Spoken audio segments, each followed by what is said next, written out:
Paz y bien a todos los hermanos. Yo soy el Padre Fray Alejandro del Sagrado Corazón de Jesús de la Orden Franciscana Terciaria Regular.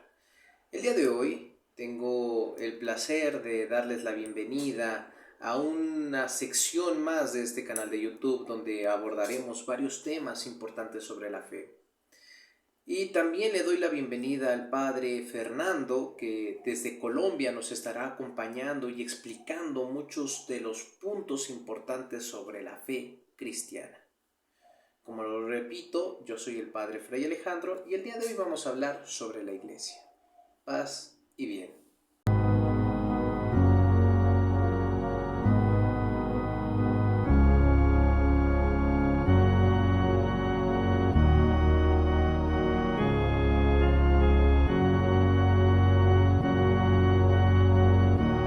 El primer tema que vamos a tratar en esta serie de videos es la fundación de la Iglesia.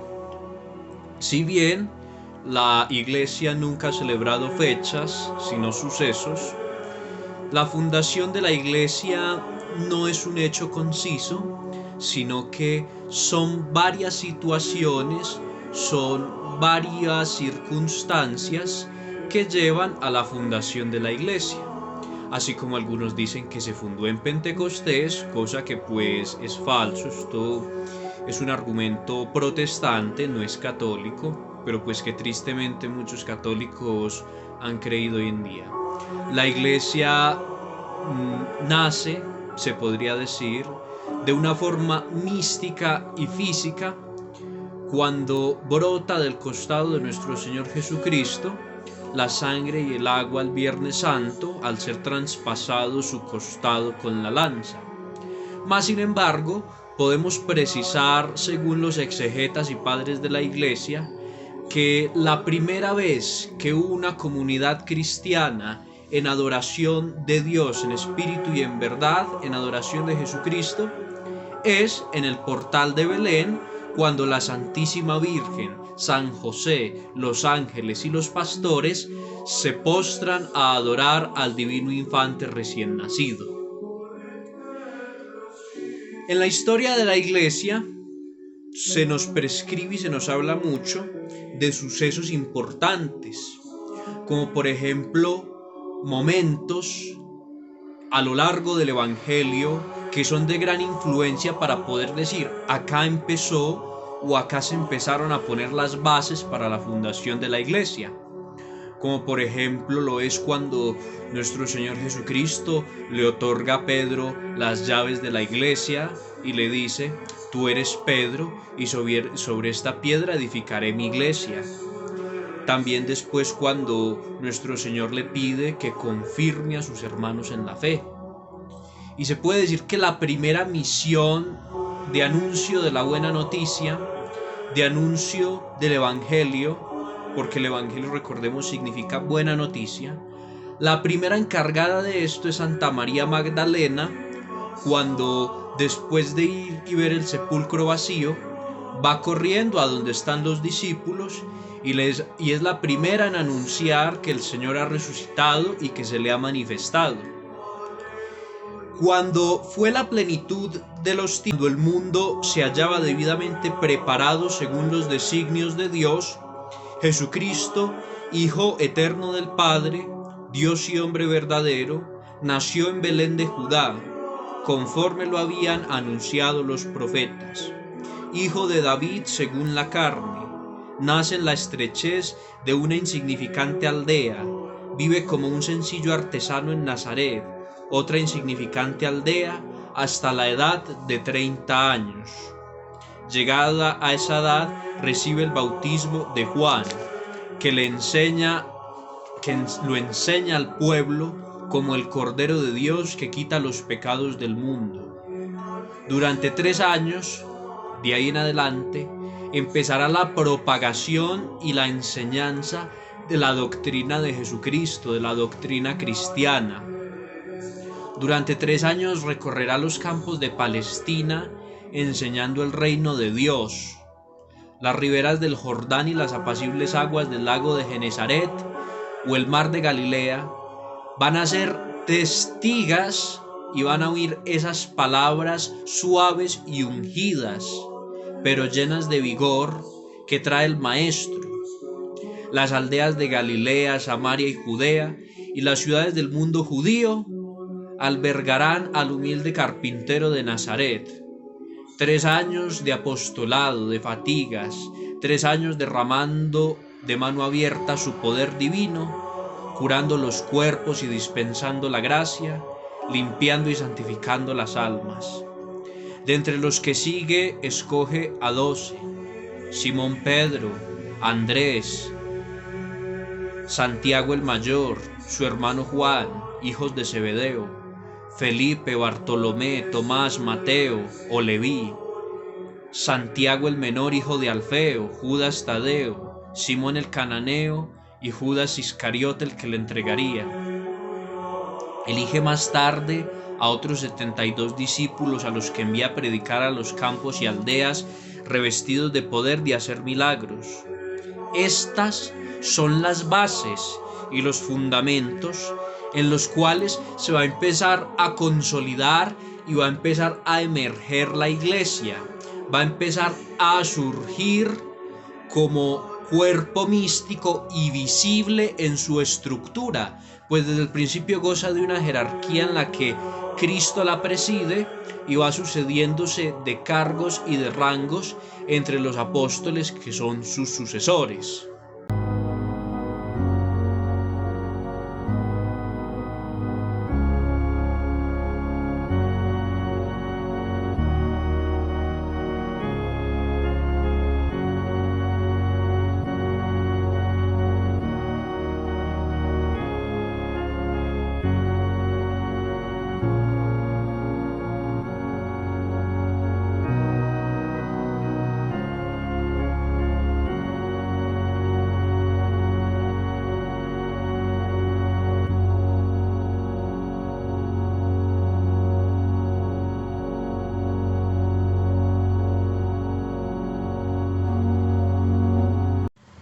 Sean nuevamente todos bienvenidos a este espacio de aprendizaje y de conocimiento de la doctrina, historia y enseñanza de nuestra Santa Madre Iglesia. El día de hoy estaremos tocando el tema del panorama general del pueblo de Dios en el Antiguo y en el Nuevo Testamento. Si bien para poder hacer un énfasis e irnos adentrando en este campo, debemos tener una comprensión muy clara de cuál es la diferencia entre el Nuevo y el Antiguo Testamento, donde la centralidad es que en el Antiguo Testamento, en todo su compendio de libros, en todo su contexto religioso, político y cultural, se basa más que todo por la antigua ley, por el antiguo pacto de la antigua alianza, la hecha por Moisés. Y ya en el Nuevo Testamento ya empieza el nuevo pacto, empieza la nueva alianza de nuestro Señor Jesucristo, que es sellada con su sangre después de su sacrificio redentor en la cruz. El Antiguo Testamento podemos ver siempre una constante de profecía, podemos ver una constante de premonición de lo que será posteriormente ya la plenitud, cuando nuestro Señor Jesucristo venga a establecer su doctrina divina, que es la perfección de la ley en sí, es el compendio perfecto de la ley, porque si nos vamos a escudriñar bien, toda la ley del Antiguo Testamento carece en gran parte de la caridad. Y nuestro Señor Jesucristo, como el perfeccionador de la ley que es, él mismo lo dice: yo no he venido a abolir la ley sino a perfeccionarla. Él viene a instaurar la caridad como doctrina perfecta, como enseñanza infalible e inefable. El Antiguo Testamento podemos ver una serie de restricciones, podemos ver una serie de lineamientos, de prohibiciones. Mayormente estos están contenidos en el libro del Deuteronomio y en Números, donde el Señor prohíbe ciertas actitudes, donde el Señor prohíbe ciertos comportamientos, ciertas costumbres, pero esto es debido a que hay una situación, y es que todavía, al no haber llegado la plenitud del conocimiento de la ley de Dios, en la plenitud de la enseñanza de Dios, hay una carencia del pueblo a saber comprender bien cuáles son los designios perfectos. Por eso podemos ver en el Antiguo Testamento, por ejemplo, la prohibición de imágenes, la prohibición de comer ciertas comidas. La primera, debido a que pues estaban todavía en un clima y en un ámbito en el que estaban en un contexto en el que habían salido fuera de culturas que eran politeístas. Por lo tanto, tenían un compendio de dioses, los cuales eran representados por ídolos o por imágenes, pero a estas se les rendía directamente el culto de la tría. Cambio, nosotros los católicos tenemos el culto de hiperdulía, protodulía, y el de la tría, que es única y exclusivamente a Dios. La protodulía se le da a la Santísima Virgen, a los santos, y por eso es que se permite en el nuevo pacto, en la nueva alianza, el uso de imágenes. Como nos dice el libro de los Hechos de los Apóstoles, es la carta a los Hebreos. Anteriormente se perdonaba la remisión de los pecados, se hacía la remisión de los pecados con la aspersión de sangre y cenizas de becerra.